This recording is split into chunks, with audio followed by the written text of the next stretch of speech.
The worst horror movie I ever saw was fucking great. Hello and welcome to This May Hurt a Bit. My name is James Strayer and this is... John C. Myers. And we are a horror franchise podcast discussing each film in popular and not so popular horror franchises. And today we are discussing Maniac Cop from 1988. But first, we have two wonderful guests with us this week. One is a writer and producer best known for his work on Community, Savage, and American Dad. The other is a writer, actor, and comedian best known for many stand-up specials over the years. Film and TV work, including two of my personal favorites, Officer Bob and TV's Son of TV's Frank. And together, they have written Marvel's MODOK for Hulu, MODOK Head Games, and the comic Minor Threats and the Alternates for Dark Horse Comics. So welcome, Jordan Blum and Patton Oswalt. Thanks for coming in, guys. Thanks for having us. And how dare you bring up the horror movie I directed right out of college that I hope people don't know exists. We're a horror franchise podcast. Really, what did you think was going to happen, Jordan? What did you think was going to happen when you said yes to this? I thought it would be a skeleton in my closet that would remain buried for eternity. There's a Nightmare on Elm Street actress in it. It's totally in our wheelhouse. Let's just say I quit. Like the director of Maniac Cop 3. I left the production under duress. Fair enough. Well, listen, you're in good company because one of the best American crime movies ever made is called The Honeymoon Killers, directed by one-time director Leonard Castle. And the reason that he's only directed one movie, he was brought in last minute to replace a young Martin Scorsese, who was fired after 2 weeks of filming because he was doing all these arty establishing and master shots, and the producers were like, it's a kill a couple movie. What do you need, a road map? They booted him and got this guy Leonard, who ended up making it's Francois Truffaut's favorite American crime film, and it's a brilliant work. Honeymoon Killers is one of the best crime movies ever made. Yeah, nice. I mean, same thing with Mike Hodges on The Omen 2. They booted him because he was getting a little too fancy with it. So you are among greats. And like I said before we started recording, we always find the love in these kind of things. So we'll have you back on and talk about how wonderful we think it is.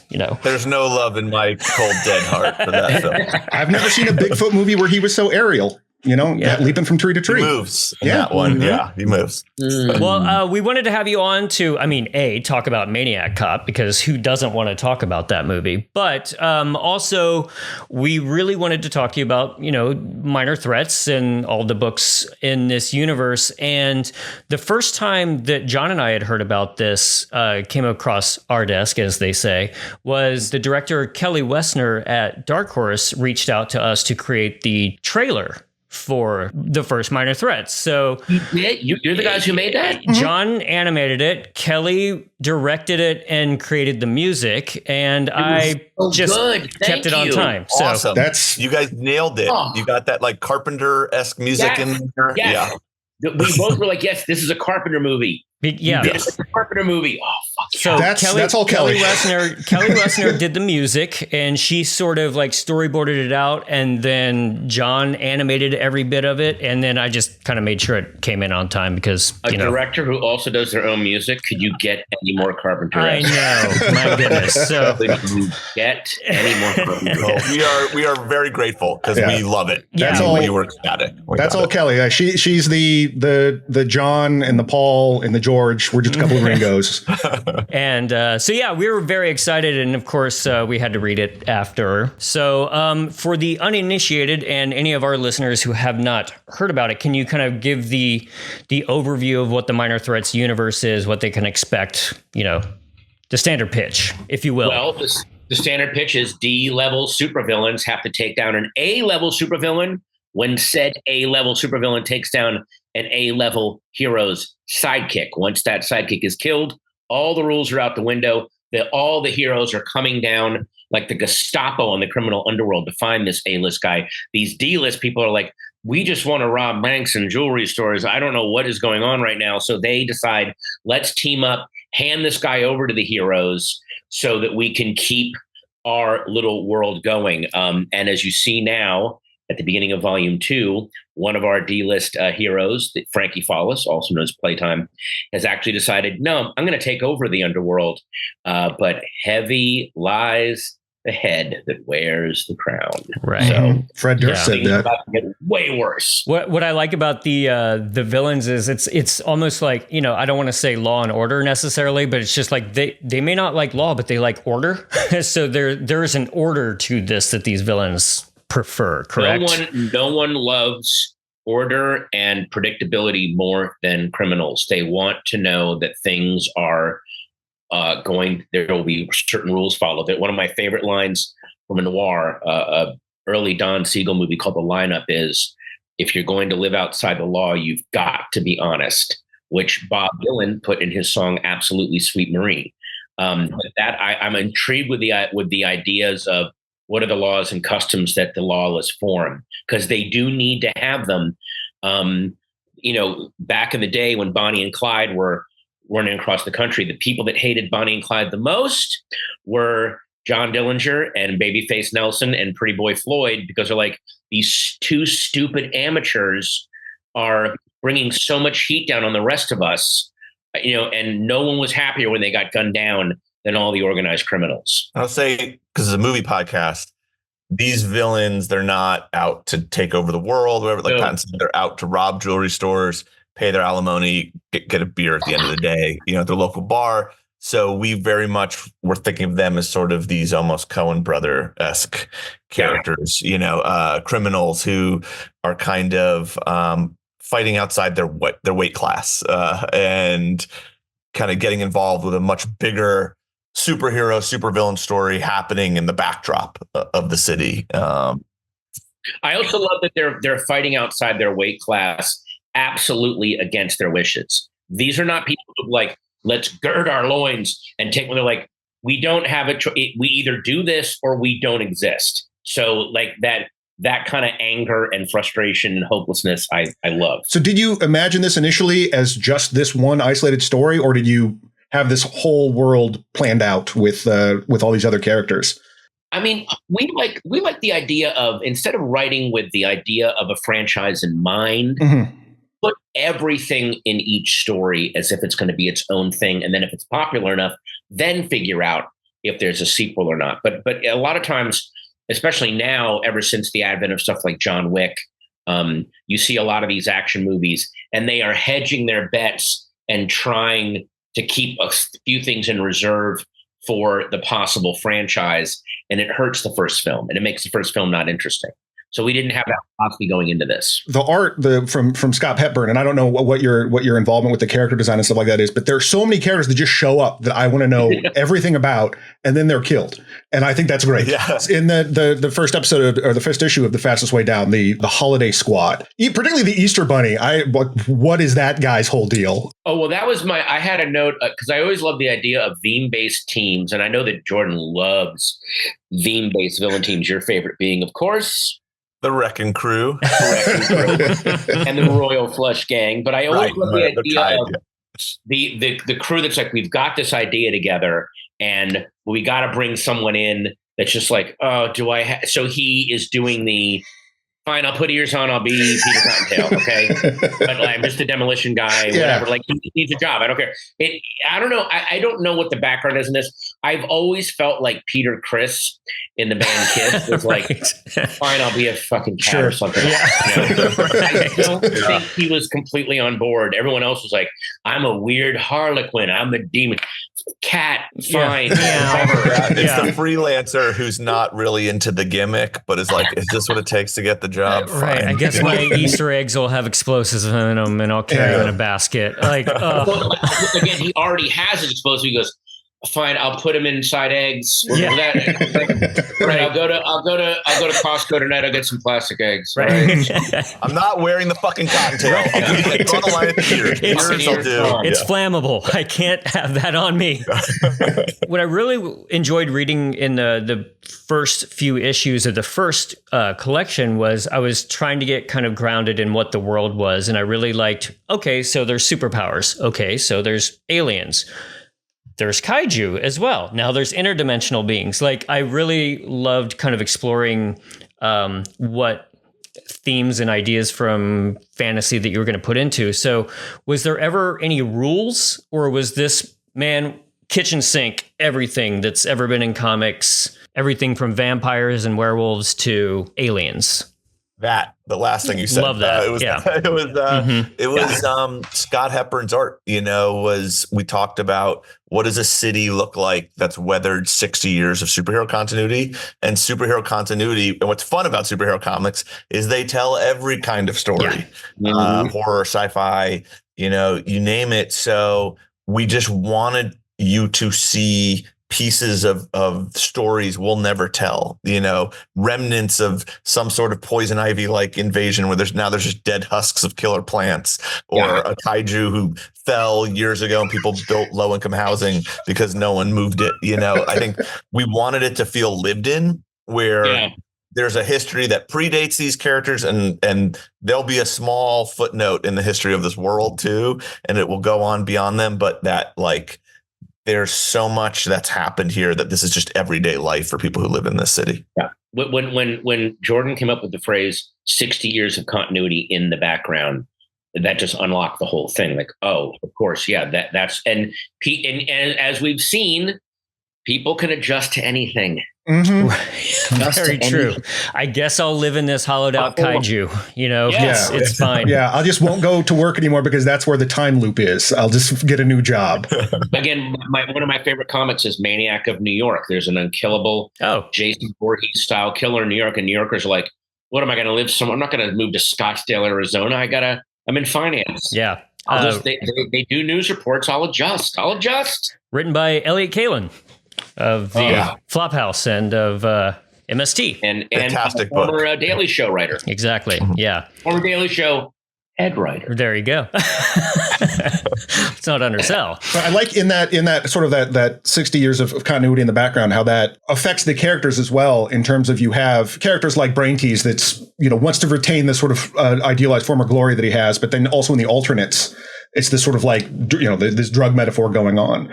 And was that do you think about that kind of stuff in terms of letting that background become foreground, or are you just kind of I kind of have this character and I'll find a way to slot him in? I like letting the background inform how the characters in the foreground act without you having to explain how it's affecting them. For instance, there was a lot of talk about Brain Tease. There's a certain clique of supervillain that is all about, even though I've been in jail, even though I'm out of jail, I still wear my goddamn costume. It's about status, and that's how awesome I am. So you'll see a lot of the supervillains are more like wearing street clothes, and he's like, "You bunch of pussies! Why don't give up your gimmick? That's what you do."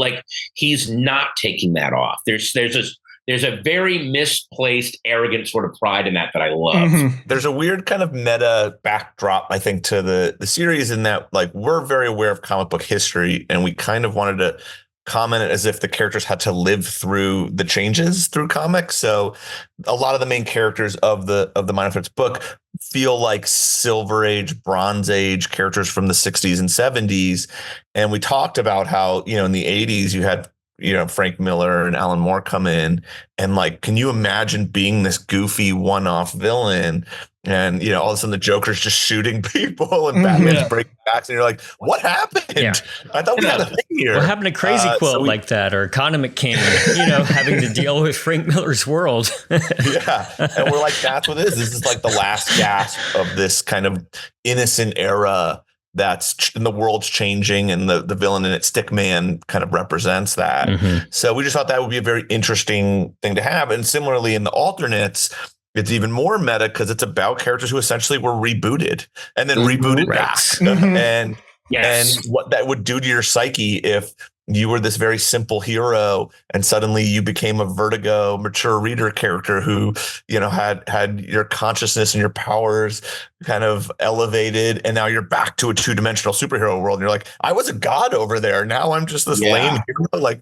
What happened? What is that like for Animal Man and Swamp Thing and stuff? So that was kind of the genesis of that idea. So there's a little bit of, you either know it or you don't. It's not important to the story, but if you know your comics history, a lot of these ideas are sort of born out of that. But I think hopefully you don't have to know any of that. You can just jump into these and enjoy them. Yeah, it's I think it's really good for that, because I think there's things that I sort of pieced together as the story went on that I was like, wait a minute, I kind of remember this, but it didn't matter. I was still enjoying it up until that point. Like, I had a weird flashback to Justice League Unlimited, that cartoon. Like, the whole second season is the first season ends with Lex Luthor and Brainiac like combining, and they split them apart. The second season is Lex Luthor trying to get that power back. Is just trying to become what he once was. And he got a taste of it. Yeah, I love that. Yeah, but we're very big believers in the subgenre. Mm-hmm. So, the alternates to us can be about whatever weird superhero stuff, but it's ultimately a story about addiction and a support group and overcoming it. And, the first Minor Threats is very, and the second one, different crime genres. The first one was a survive the night, the warriors, we got to get from here to there kind of caper. And then the second volume, obviously Frankie, our main character, has now declared herself the queen pin. So it's much closer to these, sprawling crime epics like a Godfather Part 2 or Scarface, or, these kind of rises and falls. So we really like saying, well, what is this outside of comics? Yeah, there was an unexpected amount of pathos in there, considering my first interaction with your collaboration was the Hulu MODOK series, which is very silly and very funny. And so I was not expecting it to be as I don't want to say heavy, but to have a little bit more underpinning it than I initially expected going into it. It was a pleasant surprise. I was just gonna say, to us, it's like it was an exploration of why would you ever put on a snake costume and do this? Like, what would force you in your lot in life to be trapped in this world? And it's got to be tragedy, right? Mm-hmm. Like, you don't choose this because you're well adjusted and things are going great in your life, Or what about putting on a snake costume would feel liberating and freeing from, and it's the same thing Jordan said, a tragic, colorless life where you're only expected to do so much. And then there's that life force that is absolutely defies it and goes, you know what? I'm putting on a colorful costume and I'm going to get what's mine. There's something about that is really weirdly life affirming, even though it's a villain. One of my favorite pages in the series is in the alternates, and it has to do, I don't want to spoil anything, but it has to do with a lobotomy. And so that piece of art, and I'm not sure if that was done by Scott Hepburn or if it was done by Tess Fowler. Yeah, Tess Fowler. Yeah. It's got like this watercolor kind of feel to it. I mean, granted, we're on a horror podcast, but like there was so much nightmarish like imagery around that, and I want to know what was on the script page for that, and then what Tess brought in that sense of like whenever.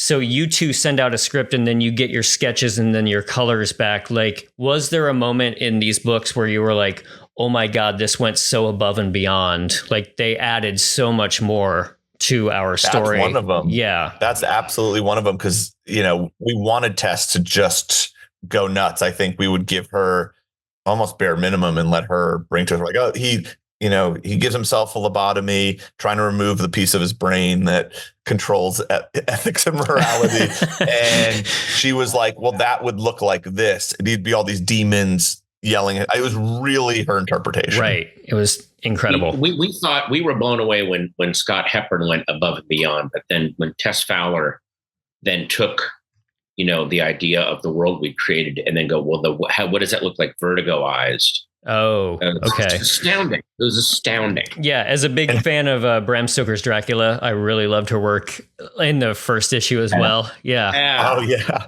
The werewolf orgy. Yeah. I was the one like clutching my pearls. I don't know why. I was like, Tess, you need to pull it back a little bit. It was like way more extreme where you weren't even focusing on the characters. There was just like hundreds of werewolves all over in the most graphic poses. So I ended up somehow becoming the prude in the situation. Well, it even took me a second to really like notice how extreme what was published, that version of it was, because I was like, oh, there's Gary Oldman and there's her, and it's very and I kept widening out and seeing the rest of the page and realizing what was going on. Yeah. Did that feel pretty good though, to be like, I have the power, I say how many wolves fuck, like that's up to me. Yeah, no, I just felt like the loser. I felt like the uncool person at a cool party where I was like, I don't know, guys. Right. This is too much. Should we tone it down? Totally. Kind of on top of what John was saying earlier in talking about Scott's art, like I feel like every other page there's another story going on in the background there. I feel like you could spin out so many other story? Like, how many outlines for future stories do you have now based on Scott's art? Is what I want to know. We have a lot of we have some side pitches from people that have looked at Scott's art and gone, "Oh, I want to do a story about that character." Yeah, Nice. Barfly, background guy at the bar, and Kyle Starks came to us. Kyle Starks of the wonderful Where Monsters Lie, which I assume you guys have read. He has a whole and a weirdly touching story about Shit Eater, the punk rock human fly. That I'm going to look forward to for sure. Yeah. One question we come back to a lot on this show is, since there are multiple films in a franchise and new directors kind of come in and out, we like to talk about what a director would bring to the franchise to make it different versus sticking with kind of a little bit of formula that all, kind of fans of the franchise might like. Now, knowing that you both have written for DC and Marvel, were you, when you wrote for those bigger companies, were you under some sort of constraints that you liked, and did that make you go to like, well, you know what, we're going to make our own kind of world here instead of falling into a franchise, You're under two unspoken restraints. One is that you actually can't change the state of grace, no matter how radically you go in the storytelling. At the end, everything's got to be reset. I've been enjoying Zeb Wells and John Romita's Amazing Spider-Man, but that whole gang war thing was like, okay, all this ado happened and then nothing really changes at the end. So and if you do something that really is revolutionary and amazing, they might run with it for a movie or TV show and you don't get any money or credit. Right. And so you are you're selling your ideas at the lowest possible rates. Mm-hmm. Yeah, it's like driving a car that's not yours, but it's still a beautiful sports car. And I agree. Like, obviously, we're having way more fun with creator-owned stuff, but there is something to being like, all right, I'm writing an X-Men story. How do I do my X-Men moment that I haven't seen before? Right. What are the little touchstones I can flip or do my own, version of, and knowing you have all those toys to play with, but ultimately you have to give the toys back, and you can't really bang them together too hard or break them and are, in the way that you can with your own stuff. And that gets kind of frustrating. Yeah. And so is it safe to say that you had an idea for maybe a Batman story, and this might have spun out of that, since, there's obviously some pretty heavy Insomniac Batman?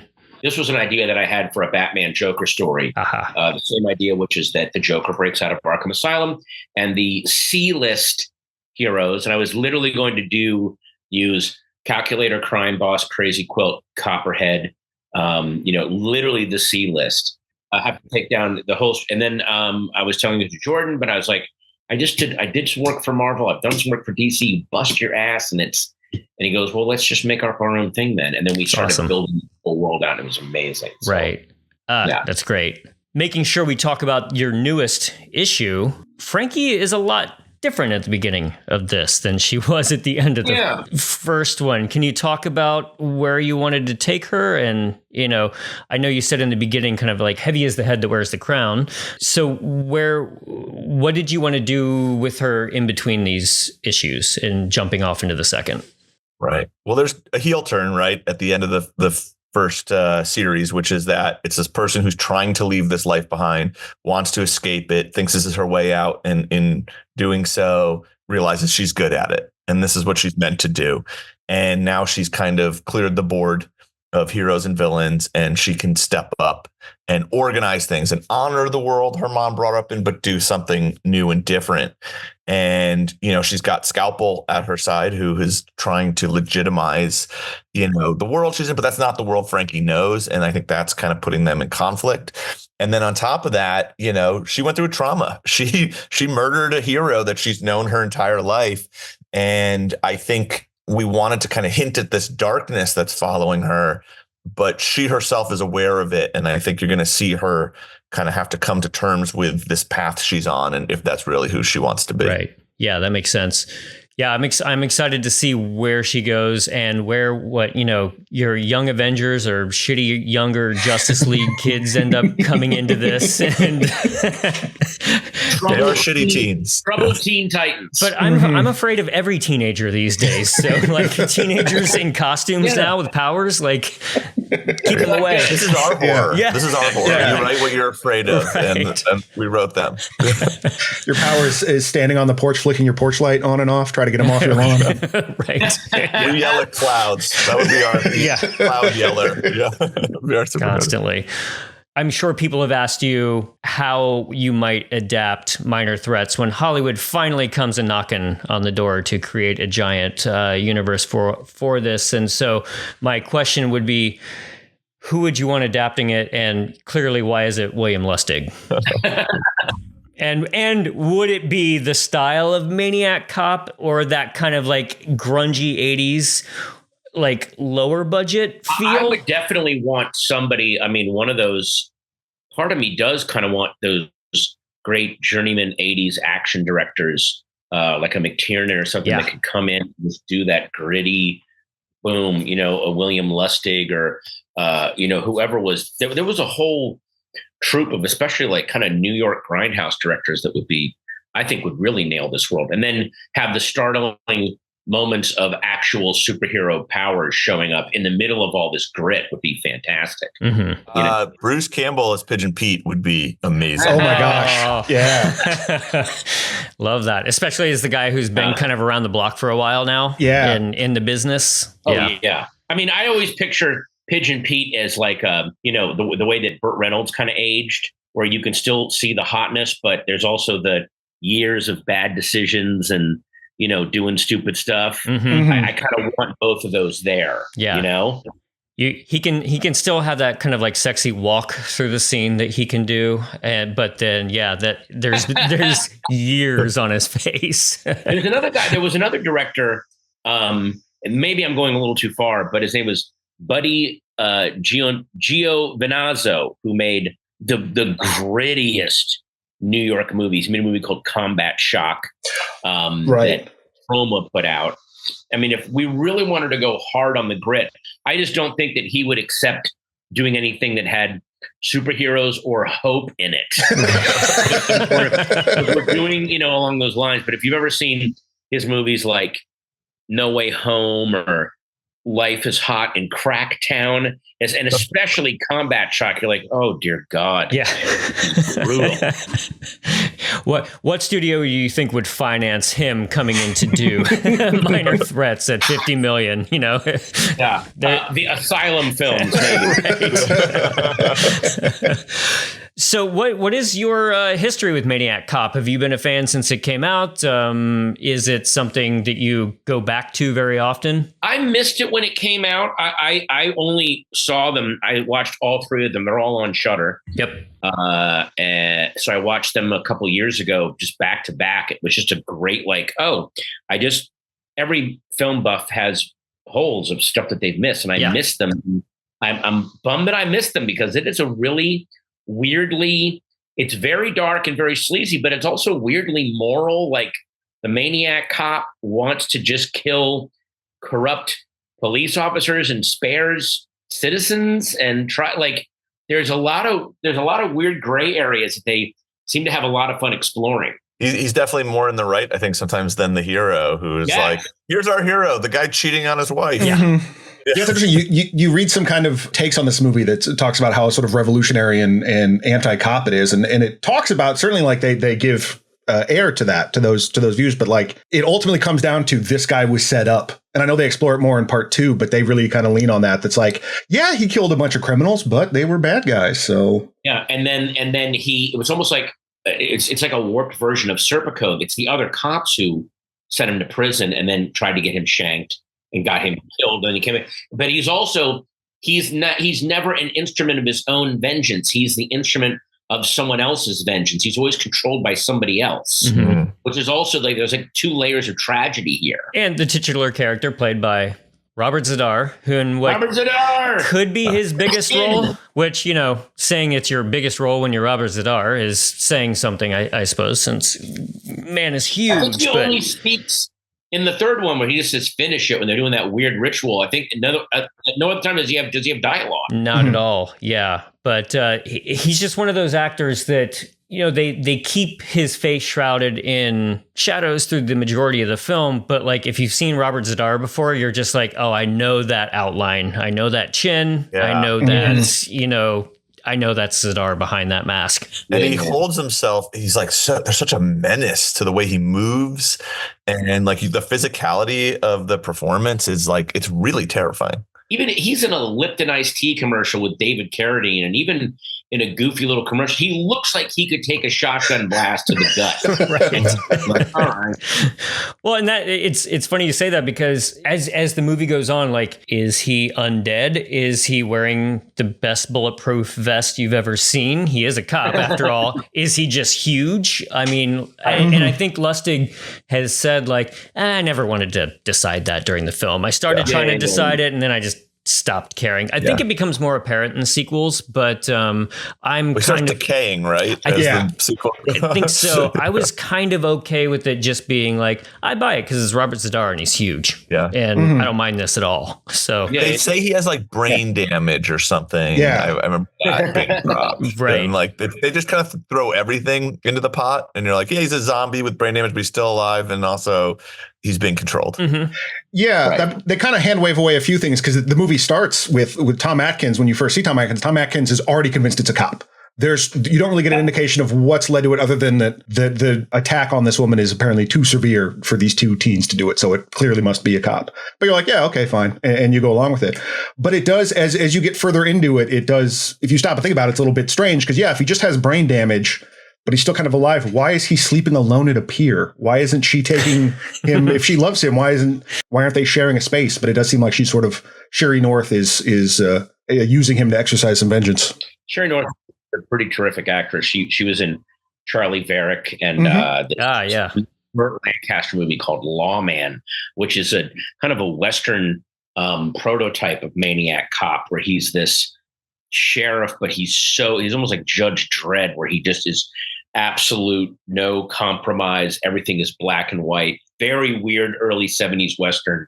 Very bleak. I was thinking about last night. I was thinking about how it's kind of similar to Where the Sidewalk Ends, that film noir by Preminger, because we've got that cop that just kind of won't stop, and it's one of those earlier, like, I think they called him just like dark cop movies from like a bunch of those. Yeah, and he just kind of like goes at everybody like as like a vengeance cop. And I'm just a fan of Preminger because of Laura, pretty much. And I've only seen Where the Sidewalk Ends once, but I was just like, there's something about that vengeful cop thing early on. That is weird how in the 40s and 50s, when America's all post-war and rah-rah, but there were a lot of movies like The Prowler and On Dangerous Ground, and especially I Wake Up Screaming, where the cop is the villain. And in I Wake Up Screaming, the cop is a fucking psychopath. Right.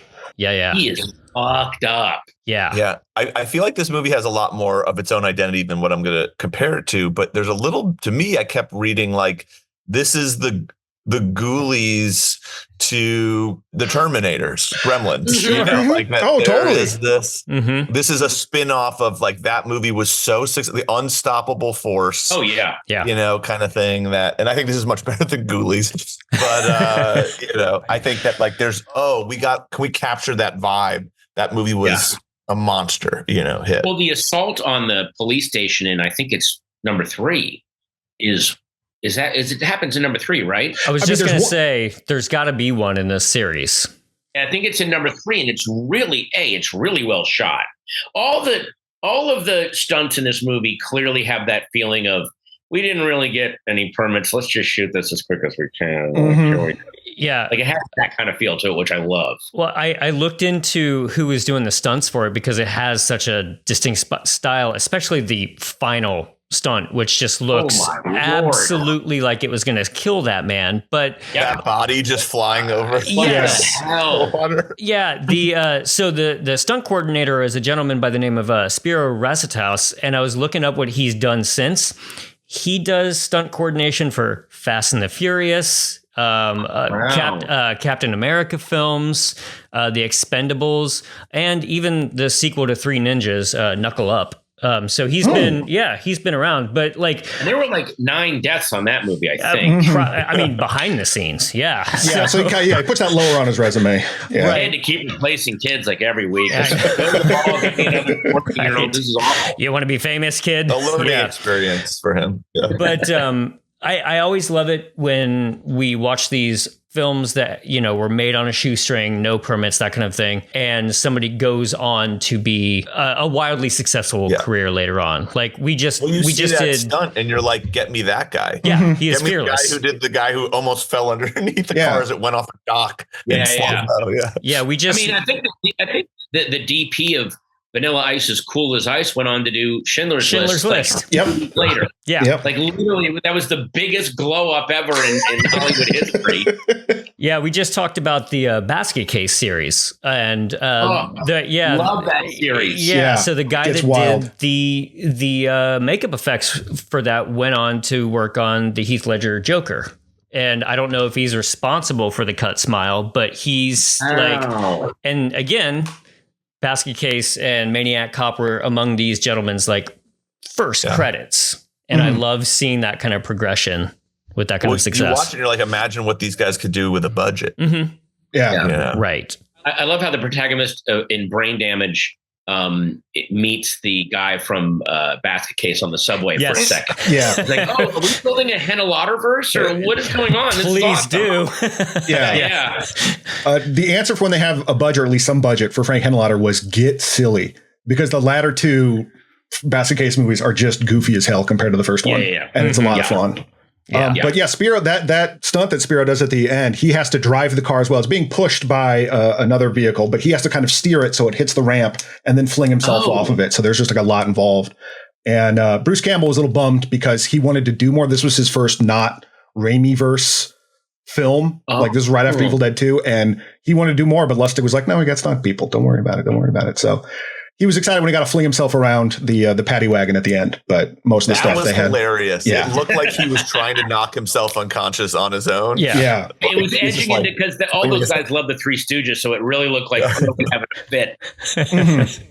Yeah, much different than like the head got one of the early deaths. I think it's like the second death, the guy that falls into the cement. Like that one looks like it hurts. Bruce Campbell's is, maybe it's just because it's Bruce Campbell, but it just seems like goofing around. Yeah, Bruce Campbell looks like he's made out of rubber. So it's like, all right. Yeah, one of my favorite bits about this, and you can really tell it with the filming quality, and I don't mean this in a bad way, but you know, the Irish parade that takes place near the end of the film, I was like, there is no way they shot this sequentially or like with a permit or anything like that. Of course not. So evidently that was like one of the first things that they shot. They didn't have a script or anything. They were just like, well, we know it's going to involve cops, and hey, we're coming up on St. Patrick's Day and there's going to be a police parade. Let's just run out there and film it. And evidently all that stuff that Sam Raimi, as the reporter, not Ted Raimi, which like cracked me up for a second. It was Sam Raimi this time. Actually, Sam. There he is. Yeah. So he just like rattles off all this stuff. And then I guess Lloyd Kaufman was like, well, all that's good stuff. I'm going to write that into the actual script and we'll go from there. So it's just like reverse engineering a movie with what you have, which I always love that spirit. There's a lot of low budget movies that go, oh, let's use this parade, because how are you going to, Martin has a scene where they use the parade, and you can literally see the crew running down the street in the background to get like the sound guys to get footage. God Told Me To, they use a parade. Yeah. And then also RatPfink and Boo Boo, they just, Ray Dennis Steckler, like, and in that one, they make it look like the parade is for the two heroes at the end. And there was probably some like, Rose Bowl or something. Right, like, Harvest Days. These guys bowing and taking it's hilarious. I love that, just the random shot during that parade of the one cop drinking. There's just a guy, and you see like his boss kind of like, hey, put that away. But just this nice little slice of life in the sea of Sullys. Sully. Let us not forget about Tom Atkins, of course. I mean, I feel like this cast is so incredibly stacked, as the kids say. And when you start off with Tom Atkins versus Robert Zadar, I'm definitely in. And then you add Bruce Campbell. But like, let's not forget to honor the Tom Atkins of it all early on. Can we call him by his real name, Halloween 3's sex symbol, Tom Atkins? Or just Thrill Me, you know? So I didn't like... Tom Atkins was sort of like, I recognized from some stuff, but he didn't do much for me until I saw Night of the Creeps. And then like it all just coalesced. It was like, now this is the hottest man on the planet and I love him so much.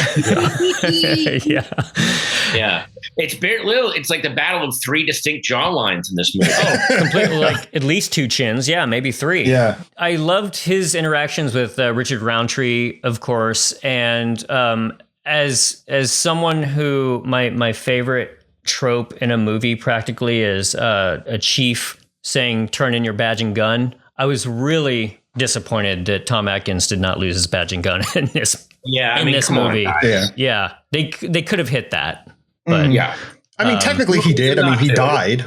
So, yes, doesn't really have those anymore. Posthumously, right?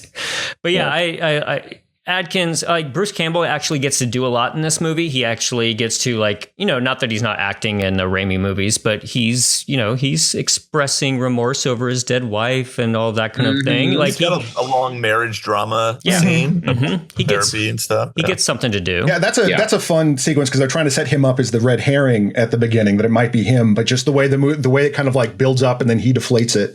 I really like when she's like, "I'm scared of you," and he's like, "Well, why couldn't you tell the therapist that?" When it seems like he's going to haul off and smack her. Also, huge fan of William Smith in this movie as Captain Ripley. Like that guy sounds like Tom Waits if he was a garbage disposal. Love him, and he's just in so much stuff. What a menace that guy is. Well, I also didn't realize what a long career that guy has had. He started as a child actor. And I think Bride of Frankenstein. I think he's like one of the Universal Frankenstein movies. He's like a boy in the town. But yeah, he's one of those gigantic. And he kind of had a weird career in the 70s doing a lot of exploitation flicks that he was like the star of. And I know that the New Beverly just did like a mini festival of his stuff. Oh, nice. He was also apparently the real deal. Like he was this huge, but he also just is in like 500 movies. He just was, I'll just be in anything. Yeah. I mean, he beats Clint Eastwood to a pulp in any which way you can. Wow. The first time I really took notice of him is we watched this movie Champagne and Bullets. I'm a huge fan of like weird auteurs. And this guy, I think it's John DeHart. He's like this Canadian lawyer made this action movie. I'm sorry. Are you talking about Getaven? Getaven, yes. Yeah. It's just champagne. There's Champagne and Bullets. There's a second title and then Getaven. And they're all slightly different edits. And on the, I think it's the Vinegar Syndrome Blu-ray, you can access all of them. But that movie's amazing. James plays the head of a satanic cult. Yeah, Normad. And then Wings Hauser there's never been someone drunker on film. Wings Hauser in that movie. Yeah, what's the great song? Do the Shimmy Slide. I just love that John DeHart, when he performs it, he looks like someone is holding a gun to him off camera. He looks so nervous. So terrified, nervous. Oh wow. Yeah, great performances. Jordan, if you want to see an amazing vanity project, go find Getaven. It's Get Even, but the way they space the title, it just looks like Getaven, like it's so badly spaced. Or Champagne and Bullets, whatever the hell it's called. Yeah. Mm-hmm. It's so great. Within the first 10 minutes, he edits in footage of his dog. Just like, look at how cute my dog is in this outfit. But that's it. And then it just moves on to the rest of the movie. It's beautiful. So, with a lot of these films and where we are at today, we always try to, as we close things out, try to think about if this were to be remade or if this was a legacy sequel or that kind of thing, where would we want to see it go? Or could it go anywhere? Or do you start at the beginning? Well, look. Weirdly enough, this could not be more relevant right now. Exactly. It would be really interesting to see a black filmmaker do it from a young, especially like the whole, you hear there's that thing, the rules that black parents tell their kids, like how to not get killed by the cops. That would be a real, just take it from that perspective. It's ready to go. Mm-hmm. Also, it would the right wing douchosphere would lose its mind, and it would, you get free publicity because everyone would lose their shit over this fucking thing. You know who I was just thinking, Pat? What was the movie you're in with where you were like the white voice kind of?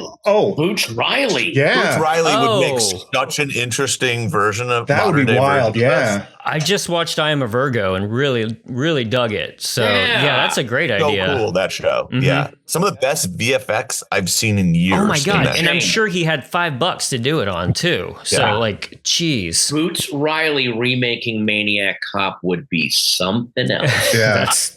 Yeah, All right, case closed. I think we're going to top that one. Yeah, yeah, exactly.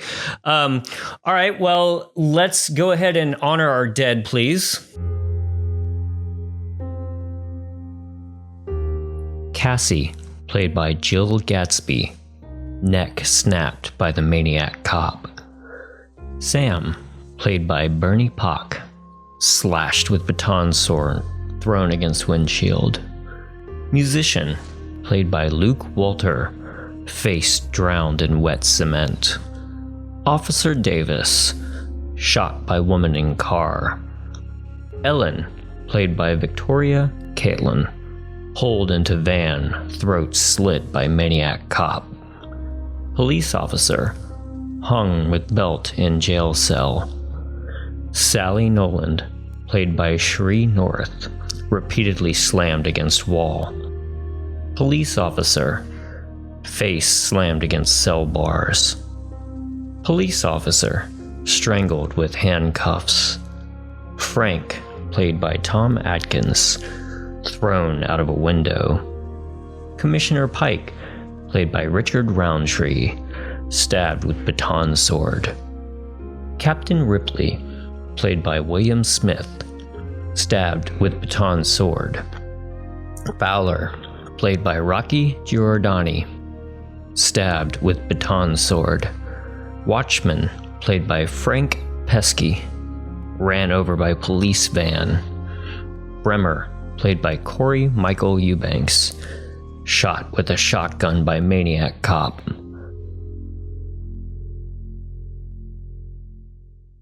About 15 people got laid to waste by the Maniac Cop this time. And pretty high body count for a movie like this. Sometimes you see it around 7 or 8, but they definitely, there was 3 or 4 deaths in the first 15 minutes. So they really hit the ground running with this one. So a lot of them are off screen. You don't see the police massacre. It's all you encounter it afterwards, but there's a lot of bodies there. Mm-hmm. Including, I think, Lustig's brother is one of the hanging bodies. Right. I was bummed about Sheree North dying because she was my favorite character in the movie. I thought she was given this Piper Laurie level totally performance. Right. Some of the best screams and shouting. For sure. I don't know. I was like, no, not her. Yeah. Not the person manipulating you who deserves it. Right. Yeah, they couldn't find a they had a prop cane for when she's going to town on Tom Atkins, but it was bending too much. So Tom Atkins was like, yeah, just put some padding on me and let her just have at it. And she really goes off on that scene. It's great. Wow. Dedicated. So as a horror franchise podcast, what are both of yours favorite either franchises or, kind of deep cut pick? Because, a lot of franchises can't stay that consistent. So you can can love Hellraiser 1 and 2 and then kind of pick some out here and there. Oh boy, yeah, those go insane, don't they? Yeah. Yep. So do you have a favorite one that you kind of consistently go back to, or is there one that you're like, oh man, Hellraiser 7 is I'm going to go to bat for that one, or something like that? I'll go to bat for Hellraiser 2. I think Hellraiser 2 fucking rocks. I love it. And then my weird one is my first horror movie I can remember is House 2. The Second Story. Yes. That's my favorite title of all time. So I have a lot of love for House 2, having never gone back and rewatched it and only remembering it the way I did when I was a kid. Yeah. Wow. Damn. Hang on. I mean, again, talk about a super inconsistent series. Yeah. But only because the first one is so amazing is Texas Chainsaw Massacre. Yeah. The original one. The one that they did with Jessica Biel, though, was pretty amazing for what it had to be. That last one they made, holy moly. The Netflix one? Oof. Yeah. However, there are moments and it's not a good movie, but it's so goddamn Looney Tunes Texas Chainsaw 2 with Dennis Yeah. Hopper. Mm-hmm. There are moments Absolutely. that are just friggin' entertaining that you gotta love it. Yeah. Yeah, it's funny because it's like Basket Case 2. The director is like, well, no, I actually thought this one was funny and people weren't laughing enough at it, so I'm going to go weird with the second one. And it's like, what was funny about Texas Chainsaw Massacre? But he found a way. Yeah, he found it, man. Yeah, so it's a very, I mean, again, not a good movie, but a really fun watch. Mm-hmm. I was just thinking about a movie that is definitely not a good movie, but an insanely fun watch is that I don't know if any of you guys saw the Battleship. Oh, The movie from Poofy is so friggin' ridiculous and weirdly nonstop entertaining. yes. Like Where they have to figure out how to make the pegs work. Yes. To hide into the game. They brought it into it was amazing when they actually are playing Battleship. My jaw hit the floor. It was great. Yeah. To bring things back to Minor Threats, if you're a comic book fan, I find Dream Warriors to be one of the best horror movies because Dream Warriors to me just feels like X-Men. Yes. Yes. It's a sneak X-Men movie. Mm-hmm. Yeah. Yeah, it is. It's an X-Men movie. Yeah, they're all at the home or the school or something like that, and everybody has to kind of like learn their almost like dream powers that they all get. Yeah, and they harness their powers and learn the rules to kind of defeat the evil. Yeah. it does have the D&D wizard kid too, which I kind of loved. Which also a franchise, but I've never seen the sequels because again, the first one's so perfect underneath, and also is Scanners. Scanners is also an X-Men movie. Mm-hmm. And I know that they did all these sequels, but the fact that the sequels aren't Cronenberg, I'm not interested. Sure. Yeah. And they made one called Scanner Cop. Mm-hmm. I think there might be a couple Scanner Cops, but there's definitely one. But they cross over after like 3 of them or so. It's on my kind of like master list of movies we have to get to. So yeah. Well, and talk about holes. I haven't seen any of the sequels for Nightmare on Elm Street. I've only seen the first one. So, really? Yeah. Wow. So I'm excited to get through all those. But it's like we're saving those. We don't want to, do all the big ones right up top. Number 2 is fascinating for, I'm sure you know, for a lot of reasons. Yeah, I've seen the documentary about it. But yeah, I've seen that documentary too. But also that movie has some genuinely gorgeous, scary sequences, like really well filmed. And New Nightmare is a good one in that series too. Mm-hmm. New Nightmare is like a run up to Scream. He's like testing it out before he does Scream. Oh, sure, right. Yeah.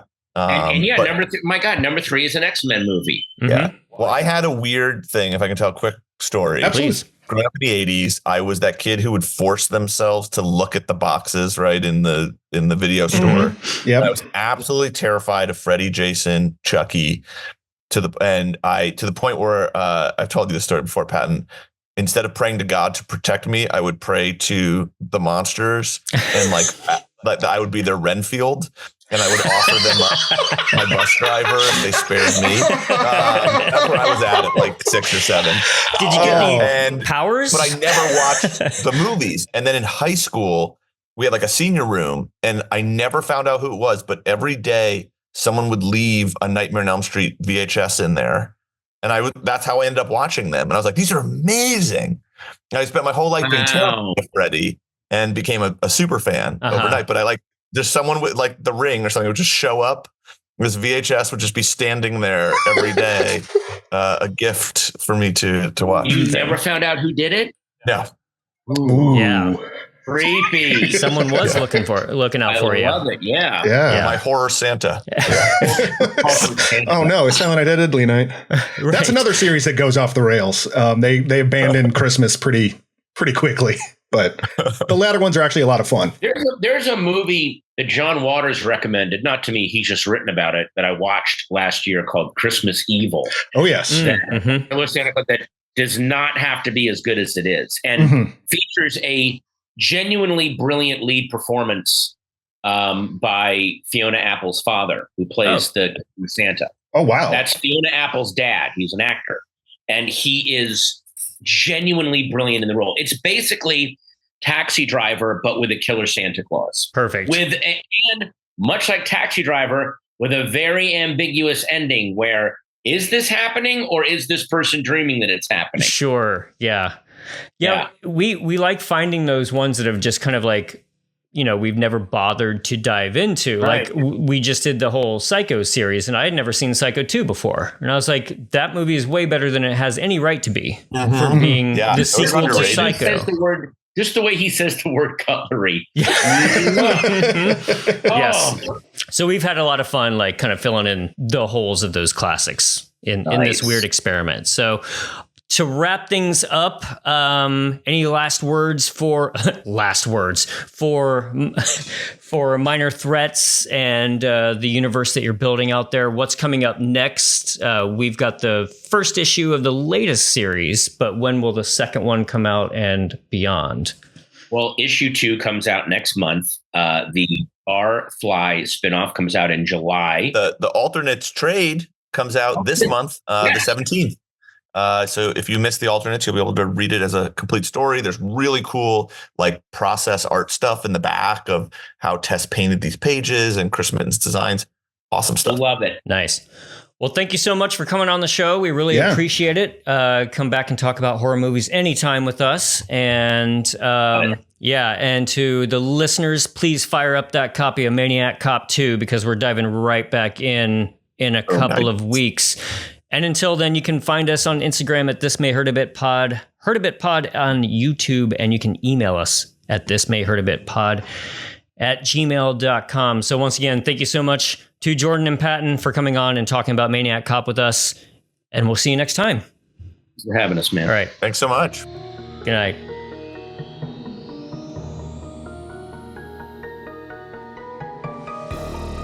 This has been a Caretaker Press production. It was produced by James Strayer and edited by John C. Myers. Logo by Ethan Kimberling and music by Michael Arthur Holloway, who you can find on Bandcamp. Follow us on Instagram at thismayhurtabitpod and email us at thismayhurtabitpod@gmail.com. Give us a 5-star review over on your favorite podcast app, and we'll see you next time.